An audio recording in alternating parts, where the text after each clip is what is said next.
So today I'm very happy to be here to be the host with Matt Hubbard. So he's head of operational excellence of TrackVia and also be the pioneer of the citizen developer of PMI. So he's my closest friend. So today I would like to bring him to on our community to introduce you about how to become the global experts with citizen developer and operational excellence, right? So you guys very familiar with the operational excellence, but sometimes it's the first time you listen about the citizen developer or the term low code and no code. So Matt is an expert on that.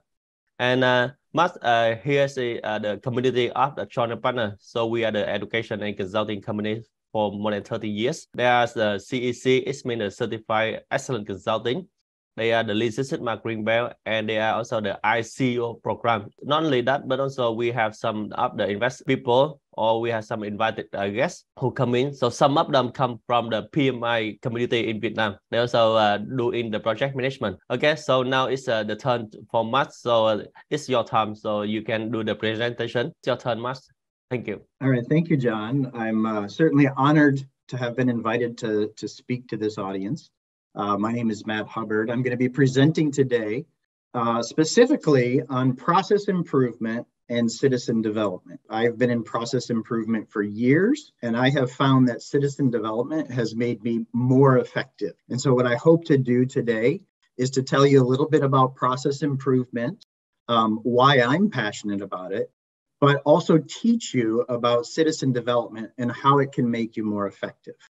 Now, I do have 3 company logos on this screen, so I want to explain them briefly. I have John and Partners, of course. You guys know who that is, and I'm thankful that John invited me here. I also have the Project Management Institute listed here. Now, I am not employed by the Project Management Institute, but I do partner with them very closely on citizen development. And some of the citizen developer methodologies are PMIs, and so I will be sharing their methodologies. And then in the bottom right, I have TrackVia listed. That is the company that I work for. TrackVia is a technology company, and they make the technology that enables citizen developers to build their own apps, even though they're not coders. Okay, so if you take one thing away from this entire presentation, it's what I have there at the bottom. Process improvement plus citizen development equals a superpower. And I hope that I convince you of that today, or at least educate you on the topic. All right, I'm going to try to switch slides here. Let's see if this is working. There we go. All right, we're going to start out with a little bit on my background, just so you can kind of understand where I'm coming from. My name is Matt Hubbard. I'm head of operational excellence at TrackVia. And as I mentioned, I've been in process improvement for a very long time. And I found that citizen development made me more effective. And today I work for TrackVia, where as head of operational excellence, I'm responsible for teaching customers how to do process improvement and citizen development. And I'm actually kind of a big fan of citizen development. So I've become an evangelist for it. And if you connect with me on LinkedIn, you'll see a lot of posts that I will put out there. And hopefully you find them useful and educational. On the right side, let me talk about my education and my personal experience. So I am, by education, a mechanical engineer. I have a Bachelor of Science from the University of Michigan. There's a picture of me on the left there. I'm wearing all of my Michigan gear. You can see the Michigan picture in the background, the football helmet. And the reason why I took this picture is because it was an exciting week for me. My football team made it to the national championship playoffs. And so I was celebrating that, but also I was about to go to the global summit for the Project Management Institute in Vegas. And so I was also celebrating that, where I was going to speak about citizen development. So my degree is in mechanical engineering, but honestly, I never used it, because what I found is that when I got to the work world, I actually liked process improvement better than mechanical engineering. I probably should have become an industrial engineer, which would have prepared me more for process improvement. However, it's okay, because engineering is still a discipline about problem solving. And that's what operational excellence and process improvement are all about. It's all about problem solving at the root. So my education still did prepare me for my career. But my career pretty much has been all process improvement, okay? I've been doing it for 27 years. I started out in manufacturing at Honda of America, where we built cars like the Honda Accord and the Acura, Honda Civic, Honda CR-V, all of those. Okay, so we actually assembled and manufactured those cars. I primarily focused on quality improvement, parts quality, so improving processes to improve the quality of the parts. But while at Honda, I did transition to the back office and I started working on knowledge management processes, things like project management, things like understanding lead times and statuses of things in data. Okay. When I moved to Navistar, which was the second company I worked for, that was also automotive manufacturing. Most of the processes I worked on were in the procurement group, and those were also knowledge management processes. Then I got some experience at BMO Harris Bank in the financial industry, and those were mortgage lending processes. And then I started my own consulting business called Calabash, where I got to work with all kinds of verticals: oil and gas, retail, of course, manufacturing, security, etc., but all knowledge management processes. And then finally, as I mentioned, I'm at TrackVia now, and I mostly do citizen development, but I do some process improvement as well. I'll conclude my experience with citizen development is something I've done for about half of my career. And I can reflect on the fact that the first half of my career was good, but it got better when I became a citizen developer. And I'll try to explain to you why that is. Okay, now I want to do a deep dive on the rest of this presentation, a little bit about process improvement, and then a lot about citizen development. So let's start with process improvement first, okay? I'm gonna tell you why I'm passionate about process improvement, and then I'm also gonna tell you about how I approach process improvement, okay? So let's start with the why. I think the number one reason is personal satisfaction. It's how I tick. I am made for process improvement because I love to turn what I call chaos into order. Okay, you can picture chaos as you're at a company and everybody's doing something different. Nobody knows who's doing what next. There aren't clear standards, and it's just the results are inconsistent, utter chaos. So I get personal satisfaction when I get to analyze that, put things into order, and create a smooth flow of work for better results. The second piece is I like to create joy. And so when there is chaos, you may have seen this in work before, people are stressed. They're very stressed and they complain about their job. I don't like my job. And often the reason why is because they have terrible processes. Things don't work. So when I get to bring in process improvement, I get to create joy and I see smiles on people's faces. Okay, so that's why I'm involved in it. If I didn't get joy and personal satisfaction, I think I would be looking for another career because that's not how I tick. Second one, and this maybe many of you will appreciate this fact, is employment, okay? Process improvement is needed by every company in the world. There is no vertical industry that doesn't need process improvement, and there is no company that doesn't need process improvement. So if you are looking at operational excellence or process improvement as a career, I can assure you there is plenty of employment to go around. And then the last one is just general performance. I like to improve things like safety, quality, efficiency, and cost. And I'll tell you what, companies like when you improve that too. Now the how. How do I go about process improvement? Okay, let me just say that there are lots of tools and philosophies on process improvement and operational excellence. There is Deming's PDCA. There is Lean Six Sigma, DMAIC. There is the Lean 8 Ways. There's Kaizen. There's continuous improvement, 8D, A3. I wrote a few more down here. SIPOC, TQM, value streams, swim lanes. These are all different tools and philosophies, and they're all very good. But as I started to learn them all, I realized that sometimes I got a little too wrapped up in the tools themselves, and I lost sight of what I was trying to accomplish. So what I did is I established 7 basic steps that I follow for every process improvement effort, okay? So I call them the basics. Number 1, define the problem that you're trying to solve. Number 2, what is the current state relative to that problem? Number 3, what is the future state that you want to achieve? Number 4, what is the roadmap to move from the current state to the future state? Okay, and then number 5, start implementing on that roadmap. Number 6, reflect on how well that first project went, what went well, what didn't go so well, and do better next time. And then repeat that whole cycle over again. I've found that these 7 steps work in almost every situation. And when I get a little too wrapped up or stressed about the tools, I bring myself back to this framework. Okay. I'm sharing this framework because this framework will illustrate why I got into citizen development. Okay. So let's go to the next slide. I'm going to talk about my process improvement challenge. Okay. So I'm showing that same framework. I'm showing the 7 steps that I follow.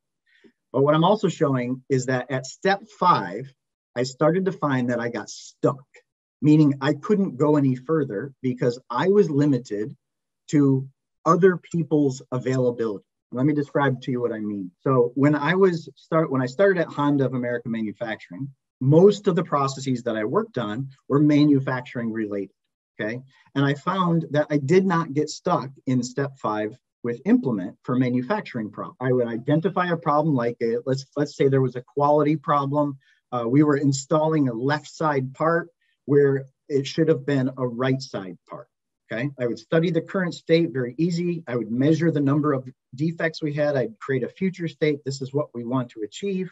I would get the roadmap laid out. These are the projects that we'll do to improve. And then I would get to implement. And because we had so many years of infrastructure set up for manufacturing, it was very easy for me to ask some of the tooling folks to make me like an attribute that I could put in a fixture to guarantee that I cannot put a left side part on a right side part. They would do that very quickly. We would get it implemented and we would check the results.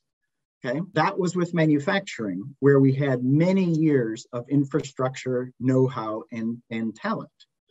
What I found happening is as we modernized, we needed more digital solutions. So a lot of the projects that I worked on, instead of being manufacturing related, they started to be more data related.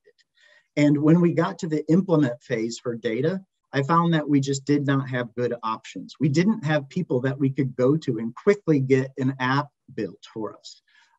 If they weren't available, we didn't have other options we could pursue. Let me give you a few examples here. The first and most common option when you need a digital solution for your process improvement is you go to IT and you say, can you make me an app? And the reality is, yes, they can technically, but they don't have the capacity to make apps for everybody who's improving processes. They have a huge backlog that they're barely keeping up just on the critical few. So what IT tells you is they tell you no, or a more polite way of saying no is they say, please wait, but you're waiting for a very long time. Or you might get the answer, maybe, okay? But the reality is what ends up happening is you try to justify your project for the maybe, and it's either too expensive, it takes way too long, or that last one, I have a triangle there, that's the symbol for change. You don't get many opportunities to change your solution, which you guys probably know in Lean Six Sigma, we want to be iterative. We want to be experimental. We want to have one shot at it, see how it works, and then whatever doesn't work, fix it and try again and keep improving, continuous improvement. That is not how IT is set up. So you don't get a solution.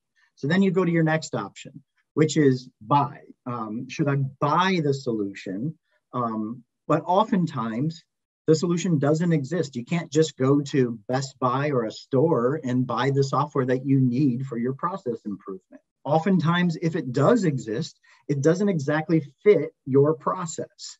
And then finally, if it does exist and it kind of fits your process, it can be too expensive because usually it has way more features than you need because they're trying to accommodate every scenario under the sun. And then the third option, this is the one that we almost always settle for, is Excel and email. So you can't get IT to make your solution. You can't buy it off the shelf. So your option usually is use spreadsheets and email and do your best.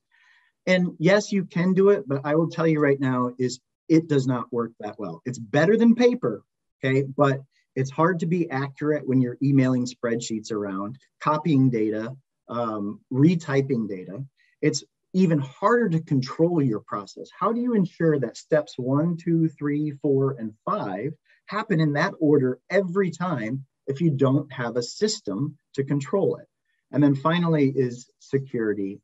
Excel and email, they are not made to be secure solutions. So if your company has sensitive information, it's very risky to email that around. Okay, I'd like to give you an example of the first time that I realized this was a problem and I got stuck. So I was working at Honda and I was tasked with a very big project. It was to improve and standardize 10 processes, which had participants from 13 different manufacturing sites in 3 countries, okay, the US, Canada, and Mexico, all culturally diverse. And they were working with 600 suppliers to get these 10 processes done. My team worked really hard on the first 4 steps, on defining the problem, measuring and drafting up the current state, designing a future state, an improved future state, and creating a roadmap to get there. We worked very hard. We all came to agreement. And then we got to step 5, which was implement a solution. And we went to IT. And remember, I told you dollars, time, and change is a problem sometimes with IT solutions. They quoted me $10 million, 10 million US dollars, 10 years to make. And as far as change goes, they said you get one shot, basically. You got to get it right the first time. And that is just not practical. So I obviously turned down that option. Actually, probably it was never an option to begin with. The second thing was buy. Could I buy a solution? No, I couldn't. This was very unique to Honda and there was no off the shelf. And so number 3 is what I ended up sticking with. I stuck with Excel and email. And yeah, technically we could do it, but it did not do a very good job. I was very frustrated that from a control viewpoint, we had 13 sites who agreed to do it the same way. But the first time I audited it, there were 13 different ways that everybody was doing it. And it's because it's very hard to control just through training and paper. We need a system to do it. Long story, but what I'm saying at this point is, gosh, I wish there was a better way. I told all of my colleagues that we need to do better. And I will tell you there is a better way. One of my colleagues said, hey, I think I saw what you're looking for, that other option. And this was back in 2010, okay? And that other option is citizen development through low-code, no-code platforms. And what this means is building your own solutions, not on Excel and email, but on a low-code, no-code platform that is very, very powerful. And so when I investigated this citizen development thing, I just found it very successful. I got to step 5 and I could implement my solutions very quickly, very effectively, even though I don't know how to code. Okay, so I will teach you about citizen development here in a moment, but it's basically dragging and dropping elements to build an app instead of coding it from scratch. Okay, so that's, as a non-coder, I can do that. I can drag and drop. Okay, I say that it is my superpower now. This has made me so much more effective because I can control my processes now. One of my friends who is a Lean Six Sigma consultant, he follows the DMAIC process, and he said this is a problem for him. They will try to work on their greenbelt projects. If it needs a digital solution, they would also get stuck. They said that he calls this citizen development is putting the C in DMAIC, the control. Being able to control your process. Without that, without being able to do a digital solution, we would get stuck in DMAIC at the I. So I'm saying that citizen development has given me a strong path forward. And let me give you a few examples of the first time I became a citizen developer. So the very first app that I built was for a status update process. Okay, it was basically, I was a project manager and I was having to gather data from one system, send it out manually to all the people who were working on items for that project, ask them for their updates, get them back, consolidate them to create reports so I could go to a meeting to report to the other teams how I was doing. That was very manual, time consuming, and lots of errors. So the first app I built was very simple. It was a one-table app. I had some pre-built views and dashboards that my team logged into. I didn't have to email anything to them. They put their updates in and they got automated reminders. So I didn't constantly have to remind them. The system did. The net result was it only took me 8 hours to build. Remember, this is my first app, so that's not too bad. But it saved me 200 hours per year, which was a 25x savings, and it reduced errors. That was pretty incredible. So I got excited and I started to do more with it. The next one I did was price change approval. Okay, so the problem in this case was this was at a manufacturing place. It was in procurement, and when we bought parts, we bought them at a certain price. Okay, well, when the price changed, we needed to get people to approve those based on the dollar amount of the change. More approvals if it's a higher dollar amount, fewer approvals if it's lower. Well, this was a paper process, and it was almost never followed consistently because it required up to 15 approvals, which was crazy to get things done. And guess what? Sometimes you get to like approval number 14, and then because it's a paper process, the paper got lost, and then they had to start over. Not good, right? So I built an app. This was a little more complicated.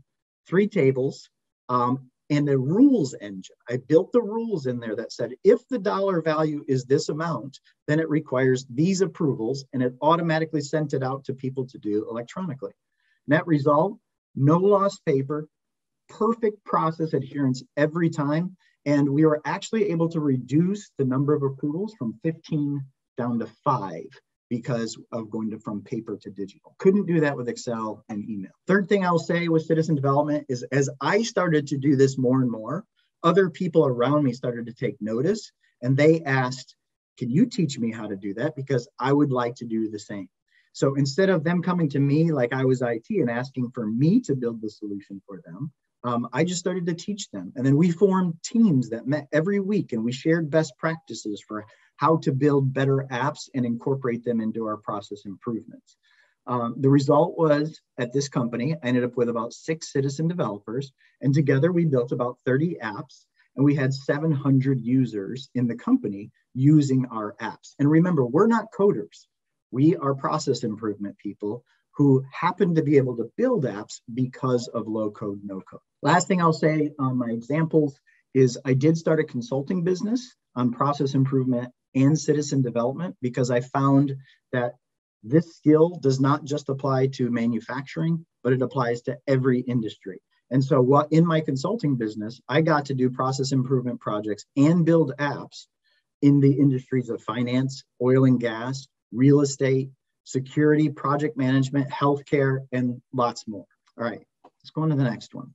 So I've teased you a little bit about this word citizen development, but you might be asking, well, what is it? I've described it a little bit, but fundamentally, it is empowering people like me who don't know how to code or were not formally trained in coding to be able to assemble their own apps with low code, no code, okay? And I've come to determine, I will say, that citizen development is made up of 3 pieces, 3 elements. One is the people, okay? That's you and me, don't know how to code, but we want to solve problems digitally.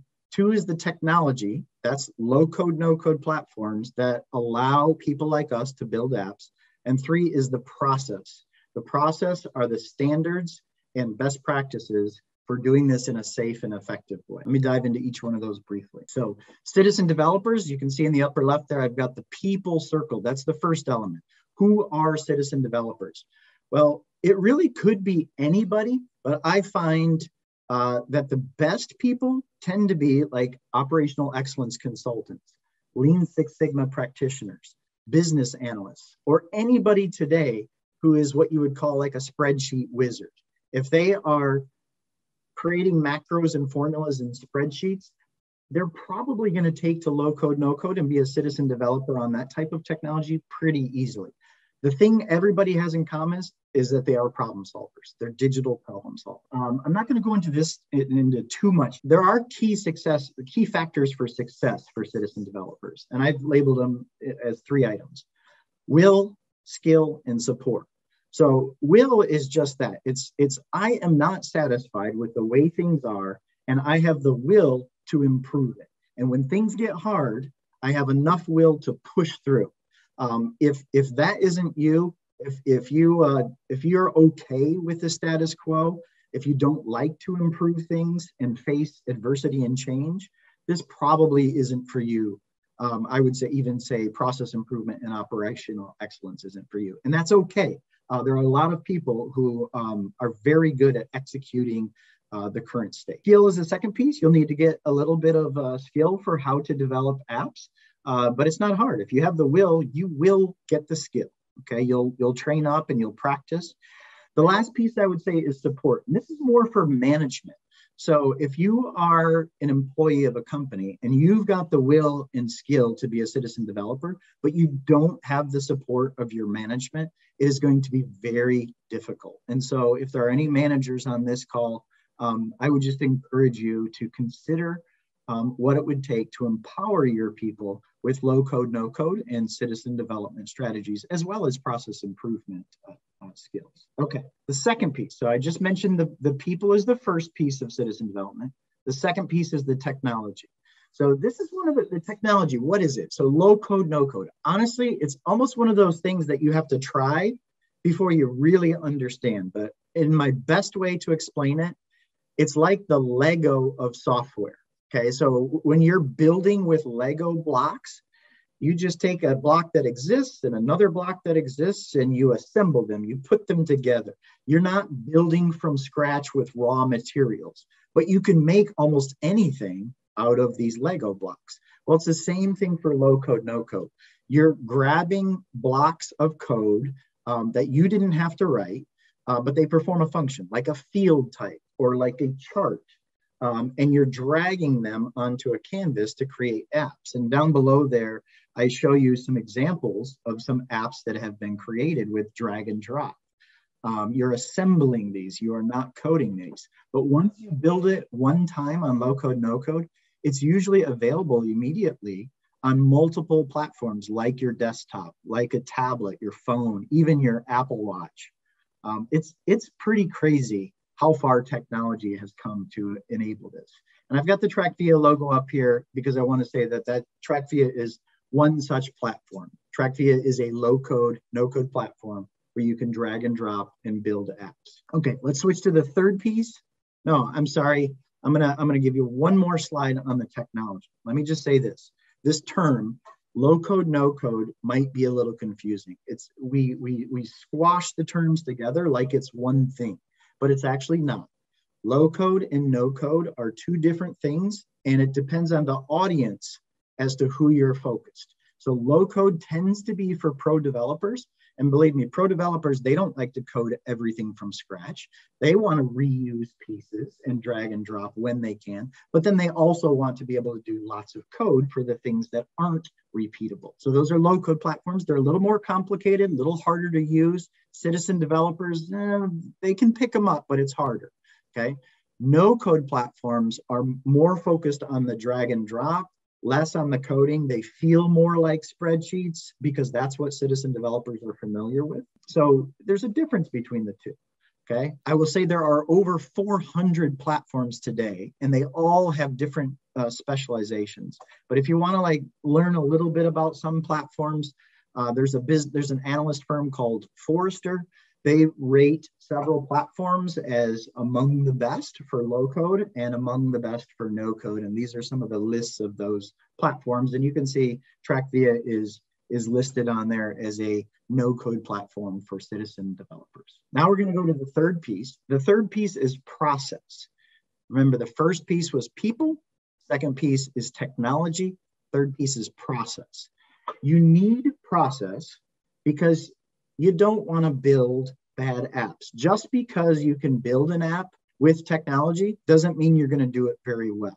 And so the process piece is from the Project Management Institute, and it's an education suite that teaches you best practices and standards for building apps, but also for if you want to scale this capability across your company, it's best practices and standards for scaling, the management infrastructure for doing this with lots of citizen developers. The skill set to develop apps versus the skill set to scale this across a company, those are two different things, which is why PMI teaches on both. And so I'll be very brief on this, but I love their framework for citizen development. And I think they've created a nice path to learn it. They start with a foundation course, which is only 90 minutes, and it teaches you a language and a vision for citizen development. Really quick, just to get acclimated. Then they have a course for the practitioner. These are the people who are building apps. And this teaches you to think about things that maybe IT would. You'll never go into the depth that IT does, but there are some basic things that you should be aware of when building apps to do it well. Whoops, I apologize for that switch. The last course is business architect. So that's, all right, we've got a few practitioners, but now we want to get hundreds of practitioners at our company.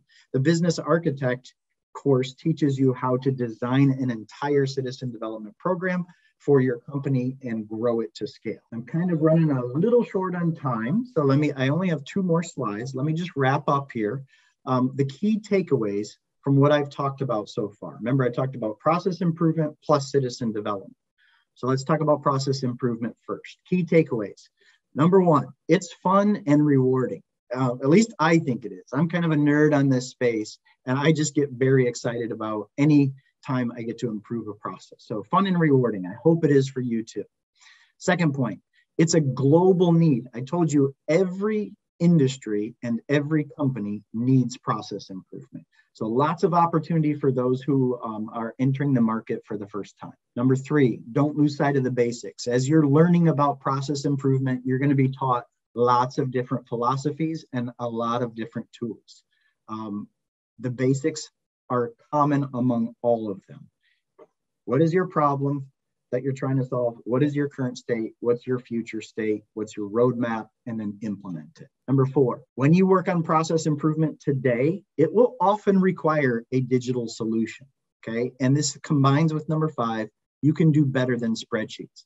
I want to throw a statistic out there.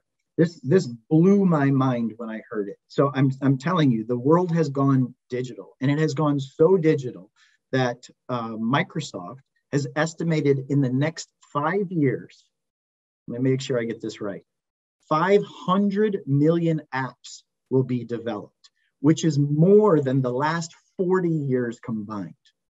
That stat is just crazy. And so if you think about it, like 500 million apps, but we actually aren't producing more coders. So how are we going to get that done? Well, I will tell you, citizen development is going to be one of those ways that we're going to tackle that volume of apps because the world is digital. Key takeaways for citizen development. My suggestion is add it to your toolkit because it will be an advantage for you.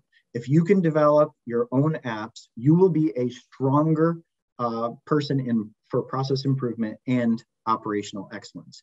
You're not going to always have to build your own apps. Sometimes IT will take care of you, and sometimes you will find something off the shelf. And sometimes spreadsheets will be just fine. But for the times that it's not, add it to your toolkit. It will help you. And then my last point is strong citizen development consists of 3 components. The people, that's you. Technology, that's low code, no code like TrackVia. And process, that's best practices and standards like offered by the Project Management Institute. My last slide, I always like to end with a call to action. Okay, so learning something is fine, but if you don't put it into practice, it's useless. That's my view on it. It is useless. So let's not make this useless. If you're intrigued by this concept of citizen development and think that it could help you become more effective as a process improvement professional, I would encourage you to try to step forward. I use this scale on the left side very often. It's very simple. The scale of capability starts out with I can't, because you've never heard of it. Once you're informed about it, you might be interested. So then you move up to I'm willing to try. After you try, you say, okay, I can do this with help, having a coach, having a mentor, like a black belt. After you've done enough with help, you eventually transition to I can do this by myself, and you are very productive at that point. And then ideally, you would transfer that knowledge to others and teach it to others. That's the final state. Okay, so relative to citizen development, I think if you were to climb that scale, I would ask that you consider learning about citizen development process and citizen development technology. Okay, PMI offers the process training, and TrackVia offers the technology training. There are courses that start out very basic. So if you've listened today and you think, geez, I like this concept, I'm willing to try citizen development, then I recommend that you take the PMI Citizen Developer Foundation course first. That's only 90 minutes. And I can get it to you for free because I'm a partner with PMI. They give me free codes sometimes. And I have some codes. They do expire at the end of this year. But if you reach out to me, there's my email address before the end of this year. We can get you set up with one of those free codes. Like I said, it's a 90-minute course. It's a good introduction. And then also on the TrackVia side, that we have an orientation course where you get to watch somebody build an app from scratch on TrackVia. And that one is only 30 minutes. Great place to start to learn the technology. And with that, I am finished. I want to thank you. And I just want to remind you that my view is adding citizen development to process improvement makes you stronger. Thank you. Great. Thank you very much, Matt. Super great. We learned a lot from the great minds. He's a global expert. So it's a very hard time to listen about the global experts about the operational excellence. Like he's combined very good way for not only for the citizen developer, not only for the PMI, but also for the operational excellence. You see that during the mass presentation, we have a lot of keywords. So if you are the student from Sean Partners, so if you are the CEC, if you are the Lean Six Sigma Green Belt, or if you are the ICO or any guys from PMI, so you see a lot of words very friendly, right? Lean Six Sigma, DMAIC.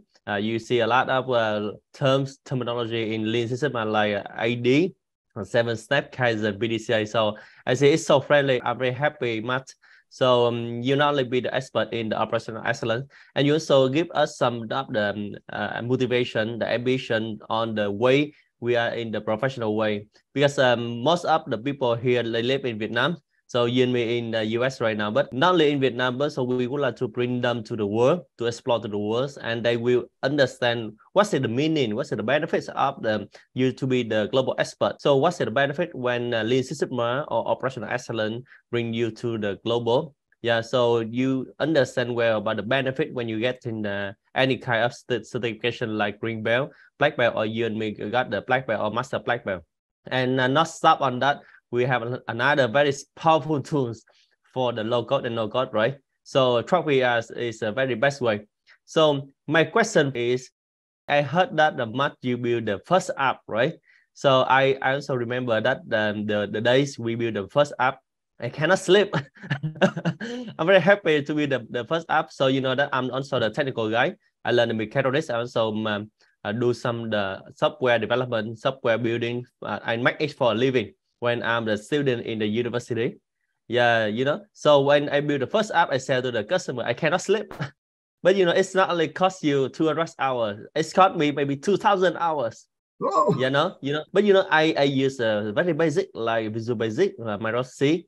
But when I go to the corporate environment, I use Visual Basic in Excel. Very basic, right? So but it has helped people a lot. And it can save more than 10,000 hours of the employee, of the workers. And they can remove a lot of repeat because we are also the lean guy. We do the simplify and eliminate waste. So I remove a lot of reproduction, right? I submit you in Houston. I talked to you that TrackVia is a software, it's an application. I found it maybe in more than 10 years. And I go to Silicon Valley. A lot of companies like the big techs, the giants, they apply the low code and no code and just drag and drop. So it's a future of development. If I have a wish, I come back to my university for more than 20 years. So I wish that I do not need to learn about how to code, right? Just drag and drop, right? So, you know, right now I can teach my children that you don't need to learn how to code. You just need to learn, just drag and drop, right? And you need to have the business mind. So that's why it's an excellent combination of the operational excellence and low code and no code. And I do believe that you guys here, you learn a lot from Matt and also the new concept here, right? Sorry for interrupting, but I just want to say that I love the example that you just shared. You had the will to get the skill to learn how to code, right? So that you could develop applications. And when you did, you were really excited about it. You said you couldn't even sleep, but you said it took you 2,000 hours. So that's the equivalent of one manpower for a full year. 2,000 hours. 2,080, Yes. I think, is the actual equivalent. That's a lot of time and skill and time that you had to invest to get it right. That doesn't give you much time for continuous improvement, right? The world has advanced. What the passion that you have for solving problems digitally, it can now be solved digitally, but faster. I've done lots of applications with low code, no code, and I would say the biggest application I wrote, it managed operations at an entire facility, from department to department to department, from beginning all the way to end. And that application took me 4 months. Okay. That's the biggest ever that I've done. Okay. Yeah. So no more do we have to take a year to do it. No more do we have to develop the skills of learning how to code and debug. We can spend more of our time on actually improving the process. Yeah, agree. And we no more depends on the technical guy as well. So we just do what we want, and just as you said to me, that's just 1 minute we can build an app. And one interesting here is you and me not mentioned here. If you are the expert, if you are the certified consultant, or if you are the Lean System green belt, you know that how much for 1 hour, right? So Matt and me, that we know very clearly how much the customer pay for us for 1 hour. Right, so that's why we start the webinar very right time, because I know that I use 1 hour from Matt is how much for this, right? So if you use 200 hours for building the app, but we spend a lot of money for 1 hour, so we can earn a lot of money out there. So I give you the first question, very interesting here from Harry. So you mentioned about the Lean Six Sigma, the DMAIC, and also the 7 steps of the process improvement. So what's the mapping between Lean Six Sigma, DMAIC, or 7 steps of process improvement? And for the digitalization, do we need to do the DMAP first, or we need to apply first? You're expert when you apply for the corporate. So could you give us some advice? The mapping. So what I'm hearing you say is, like, what is the similarities between Lean and Six Sigma? Is that the question? What is the overlap between the two? I think more than that, not only for the overlap, but also for the way we combine two kind of frameworks. The guys here, so Harry is a student of the CEC. Also, he's a student of Lean System and Green Belt, so he learned a lot from the Lean System and DMAIC. So today you also mentioned about the 7 steps of the process improvement. So can you link the way we apply them into the low code, no code, or in the operational excellence as well? I will do my best. I'm not quite picking up on the question that well, but the 7 steps that I defined, they're more like the basics. Almost every philosophy, whether it's DMAIC or Lean, okay, or Shingo, what have you, they almost all start with the same point, which is define the problem that you're trying to solve. That's even in project management, okay? The D for DMAIC, what does it stand for? It stands for define. You cannot create an appropriate solution until you're very clear about what the problem is. And honestly, we often don't spend enough time defining the problem. I see in the world just jumping to a solution so quickly. And sometimes we spend time developing solutions for a problem that doesn't even exist. I call that, like, when you get to the digital solution, I call that building an app just to build an app. Like you said, John, you couldn't sleep. It's fun, right? So we find problems to solve. And then, like, if I were to map my second step to DMAIC, my second step was current state, right? So mapping that to DMAIC, that's the second step of DMAIC is M, measure. Okay, so you go out and you baseline, you measure the current state of the situation, the process, or the problem. Okay, next is analyze, right, for DMAIC. So this is where you look at the data that you've measured and you try to figure out what are the strengths, what are the weaknesses. That's where I do a SWOT analysis, usually in the current state, okay? And then in that analyze / the improve, you're kind of shifting to the future state. So that's why I call it future state. Analyze, improve, it's kind of a little bit of both, right? And then the C for control in DMAIC is similar to my step 5 of implement, step 6, reflect, And then step 7, repeat. I don't know if that answers the question very well. They also learn the methodology in the Lean Six Sigma like that. So your explanation is nice. The next question of him is, do we need to apply the DMAIC first in the digitalization, or we just apply the digital solution like low code and no code first, and later on we improve later? What do you think? I love this question. This is my favorite. Yeah. There's a reason why I presented on process improvement and citizen development. I didn't just present on citizen development. The reason why is you don't want to just go make solutions just to make solutions. You need to understand the problem, the data, and design a new process. And you don't do that with citizen development. You do that with DMAIC. Okay, so my view is you need to learn to be a good problem solver first. That's step 1. Step 2 is you need to be able to implement good solutions. That's where citizen development comes in. So yes, the foundation is Lean Six Sigma, it's DMAIC, it's whatever philosophy you want to pursue for developing solutions or for defining problems and solving those problems. I have a quote that I want to share. Maybe this will be memorable for you. Never automate a crappy process unless it's your goal to produce crap faster. I'll say it one more time. Never automate a crappy process unless it's your goal to produce crap faster. So what I mean by that is if you just jump straight to developing an app without analyzing and improving the process, you could just be automating a really bad process. And if you're automating a really bad process, you're just going to start to produce bad stuff even faster. That is not what we want.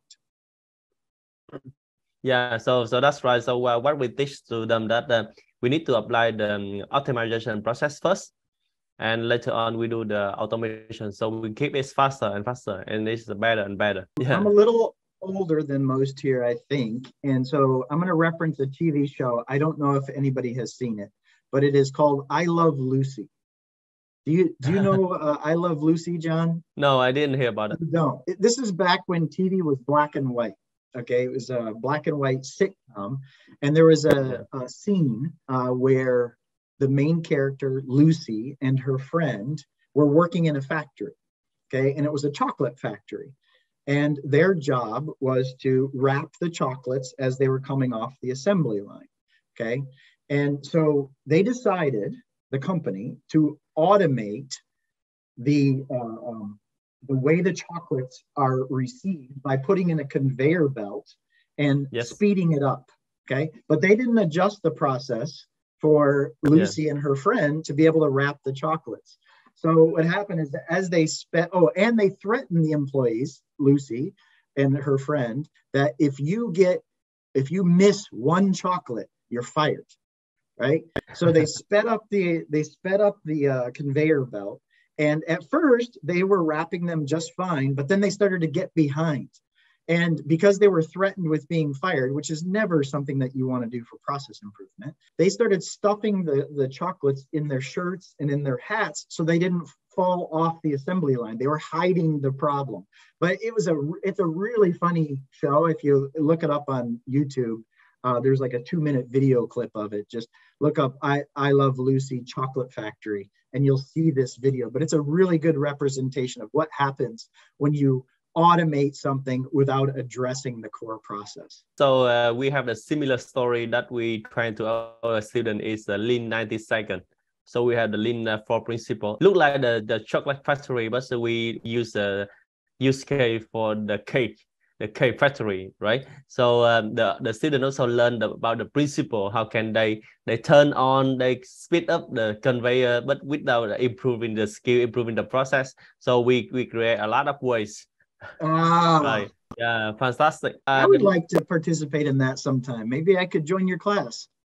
Yeah, for sure. You can learn our class anytime. The next question is a lot of people ask around 4 to 5 questions related to the potential of the low code and no code in the future. So could you share a little bit about the potential of the low code and no code market right now? Currently, did they apply a lot of low code and no code in their environment, or in the future, maybe next 3 or 5 years?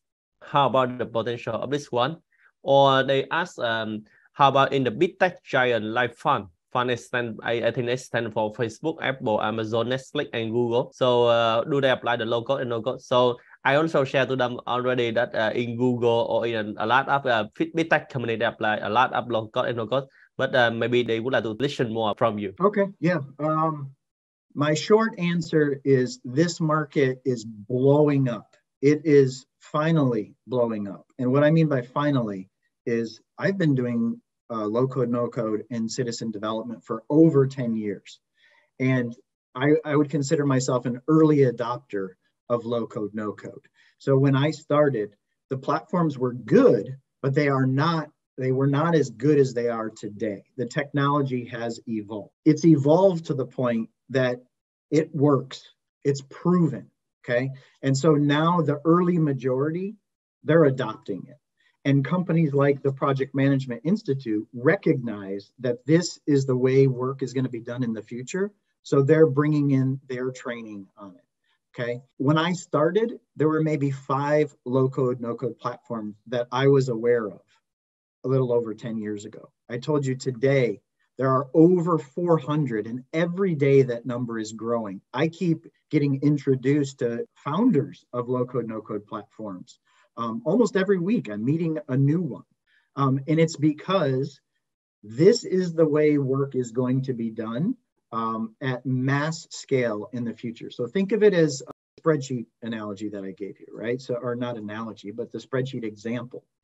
The way we've been doing work, digital work in the offices for the last 30 years has been spreadsheets and email, right? Before that, it was paper, okay?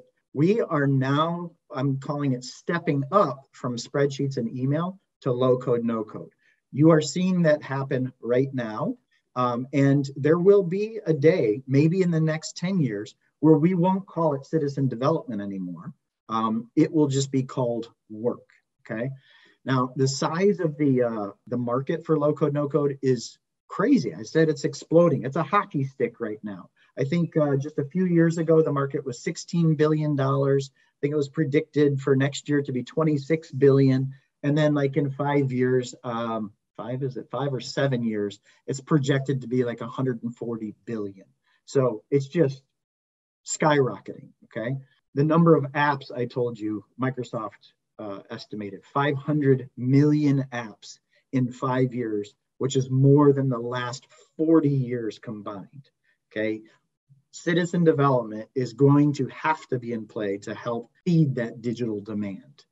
And then as far as the big FANG companies, their involvement, I'm aware just from stories, I haven't seen it in person, but from stories that Tesla and Apple are using low code, no code platforms to run some of their operations, their internal operations. Don't quote me on that. I've been told that. I have not seen that. As far as like the low code, no code platform market is concerned, Amazon, they have their own low code, no code platform. I've never seen it. I've never used it. I forget what it's called. Bumble something. I'm not quite sure. I was calling it Bumble, not Bumble, Honeycode. I think I was calling it Bumble because that's a bee, and honey made me think of a bee. But Honeycode, I have not used it. I think that's their platform. Google, they bought a low code, no code platform called AppSheets. So AppSheets, a lot of people have heard of. It's pretty popular. And so that's making its way throughout industry. But the big one is Microsoft, of course, and Microsoft has a low code, no code platform called Power Apps. So you gave us a very detailed example for the big tech like fund. So for sure that not only for the Silicon Valley, but also for a lot of companies in US and also for the North America. And now the trend goes to the Southeast Asia. Right. Yeah. So the next question is, what is the key successful factors that the clients or the company apply the low code and no code? What do you think about it? I think the success factors will vary based on the company and the culture. Okay. I'll give you a generic answer, but I just want to qualify it. When I became a consultant and I started working with more and more companies, I realized that everybody's different. There is no one size fits all. And so as a consultant, you have to start to learn what it's like for a small company, a mid-sized company, a big company. companies that like structure, companies that hate structure and just like to be creative and flow. So if you're going to be successful with introducing something new, whether it's citizen development or even just the fundamentals of process improvement or lean, you have to match their culture, okay? If you come in with a one size fits all and it does not match their culture, the way you're approaching it, you will be frustrated, butting heads, and it will not last. So meet people where they are. But the generic answer I think I would give is success begins by starting small. The big bang rarely works. If you try to solve everything all at once, you will spend too much time analyzing, not enough time doing and learning and continuously improving and giving people the opportunity to come alongside you. So start small. Pick one project that isn't real hard, just to gain momentum, right? So maybe an easy process that you're very familiar with. Maybe it just has a little bit of manual work and you want to move from manual to computer automated. Maybe like that project that I described for my first app. It was just a simple one table app and I was tired of chasing statuses down. So I made a very simple solution to automate chasing those statuses down. And because I was successful with the first one, it encouraged me to try it again on something a little harder, okay? And then because I was successful with the next one, other people started to take notice. I didn't push them. They came to me and said, wow, that's good stuff. Let me in. So I gave them the space to step in on their own accord. If you push this stuff on people, even if it's good for them, they'll push right back. So PMI, this is one of the reasons why I love their methodology. For citizen development, they recommend a 5-stage maturity model. And I'll read the 5 to you. It's discovery is stage 1, experimentation is stage 2, then adoption. So not till stage 3 do you get to adoption. Then stage 4 is scaling and stage 5 is innovating. And that's basically what I just described to you. Start small. Stage 1 is discovery. That's just one person learning and trying a proof of concept to say, I can do this. And then if you're successful with that, reflect on what worked and what didn't, and try it again with another person and another use case. That's the experimentation phase. And don't stress about having to make a decision to adopt citizen development as a way of life until you've got a few of those success cases under your belt. After your sharing, I see that a lot of people here, a lot of guys here, they found a new love, right? The new love for Power App, the new love for the Google App Sheet, right? Not only for two of them, but also for the low code and no code. So not only for the technical guy, but also for the business guy. So you can find the new love, right? You can build any app and make it easier for you. So you can apply the Lean Six Sigma, the operational excellence, and also the citizen developer in your daily life. Make it easier. It's like the Lean concept, right?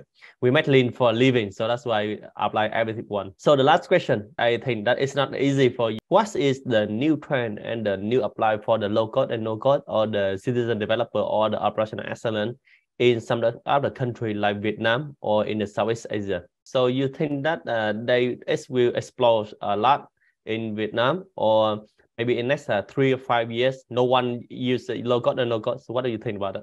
I would answer this way. Low code, no code is not a trend. Trends can be like here today, gone tomorrow. Low code, no code citizen development, early adopters like me, I'm not the only one, there are lots of people like me, have been proving this out, the value and the capability of the technology for over a decade. Okay, so it's not going anywhere. It's not a fad. This is actually why PMI studied it before they created the materials. They studied because their hypothesis was that this is good for the world, but is it a trend? Is it a fad? And what they found is no, it's not. It's here to stay, but we need some better best practices and standards for doing this safely and successfully. Okay, so those standards are in play now, which is making people more comfortable at getting started and doing this at scale. For Vietnam specifically, which this might just be getting started. Here's what I would say is today, low code, no code is more accessible than it ever has been. It's because this technology is in the cloud and there is a lot of competition. I told you there's over 400 low code, no code platforms. So there are some platforms that offer like free versions. Now, they might not have the infrastructure and security that big enterprises need, but it's a good way to get started. So if cost is a barrier, I'd say that barrier is non-existent today for those who want to get started, because you can start for free and then grow into more sophisticated platforms as you earn the money to do that. Thank you for your answer. And you know that Vietnam is one of the hub for the outsourcing for the technology. Yeah, a lot of developer over there. So do you think that it will affect to the developing market in Vietnam for the outsourcing in the future if they apply the low code and no code? Oh, that's interesting. Yeah. Like, are you asking if low code, no code platforms will be developed out of Vietnam, or just the usage? You know that in Vietnam there's a lot of developers. Should they switch to the low code and no code, or is the new developer or the new way to approach for the customer? I think I would answer it this way. Like, I don't think people who code need to switch. I think it's a natural evolution that low code will happen. Because that is continuous improvement. Coders, they code a lot of the same stuff from scratch over and over. They've been doing it for decades, and they've been trying to think of ways to make the routine and mundane more repeatable. And that's why we have low code today, because coders took the time to do it. No, I think we're going to need coders to continue to code for the things that are not repeatable, but to also build repeatable building blocks for no coders. So I think you're going to see coders making more platforms that enable non-coders to make apps. And you're going to also see coders making platforms for themselves to be more efficient at making apps, which will include low code, no code. Good answer. So the last question, because I go to the last, but more one question that pop up. So please answer this question. So what's the best low code, no code platform? TrackVia, Get, Microsoft Power App, Google App Sheet, or Create.io. So what do you think? I asked you already, right? Yeah. My answer is all of them. Okay. They're very good. Every platform. So when I ran my consulting business, I started out with TrackVia, and it is my favorite among the ones that I've used. Okay. But what I learned is that I needed to learn other platforms because one size does not fit all. Remember, I told you every customer is different and unique. Agree. And even the use cases are different and unique. And so each platform is specialized or a little better at certain use cases than others. So the answer is they're all great. Seriously, I talk with the heads of those partner companies like Jogget, like AgilePoint, like Quixie. I've looked at their products. They're fantastic. They're good people. I can recommend them all confidently for the various use cases that they fit. It really just depends on, remember that first thing, step one, what problem are you trying to solve, right? So what problem are you trying to solve? And then fit the solution to the problem. Great answer. So you are very nice. I know that how can you sell a lot of customers, right? You satisfy all of them. I also try a lot of platforms. So when I meet TrackVia, I'm also very happy when you're using TrackVia. Very easy, very friendly, and very quick. And you have some of the features, very nice. Yeah, so thank you Matt a lot for your sharing. Maybe in the future, we will hold a lot of webinars, so we will invite you to be the keynote speaker. And you guys, thank you a lot for your attendance. Thank you a lot. And for Vietnam, good night. And Matt, have a nice day. Thank you, John. I'm very happy to have been here. Nice to have met all of you.